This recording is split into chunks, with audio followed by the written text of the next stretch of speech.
Hi guys, Maluki here. So welcome to yet another video. It's another week. I'm doing a selfie video, so you'll have to bear with me. My tripod has some issues.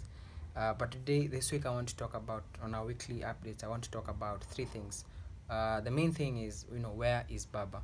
But there are two things I want to talk about. Things that were very disturbing throughout this week.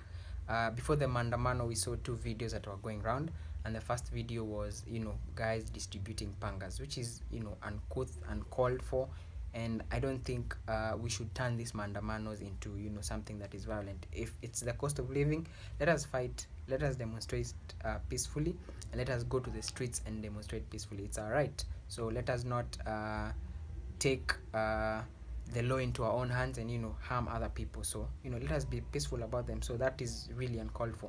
The second video I saw was a video about this guy called Gaucho, and he was doing like a sacrifice and drinking blood. I think walichinja mbuzi, and then he was drinking blood.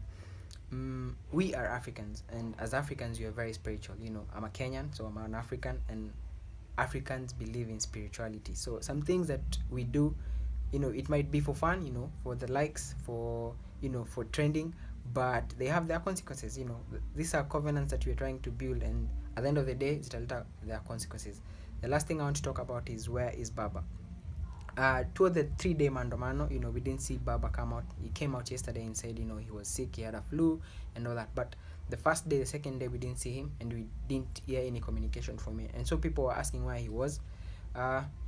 Him not coming out is good and it's bad. Two things. It's good and it's bad. I'll start with the good side.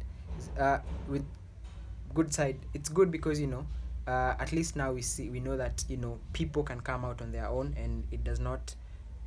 We don't need the politicians to drive our agenda or the agendas of Kenyans. So that's a good thing. It means at least Kenyans are tired and they are willing to go to the streets on their own and to fight for their rights. Good thing.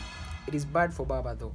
Why is it bad for him? Because let's say, for example, maybe tomorrow our president, His Excellency William Samoei Ruto, let's say tomorrow he comes out and he says, Baba, I hear you, let's have a conversation, let's have a handshake, for example, and then maybe they have a handshake.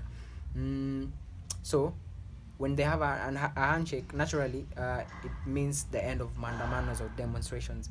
But if Baba shows that Kenyans can go on the streets on their own and fight for their rights on their own, and they succeed, then even if he does a handshake with the current government, then Kenyans will still go out to the streets and demonstrate. So he might lose his people voice. He might lose the the power that he had when he tells people stop demonstrating, they stop, start demonstrating, they start, and now people will go on their own. It's good for Kenyans because it means that we are tired of our politicians taking advantage of us. If you watched this video, thank you very much. See you on the other one, and see you next week.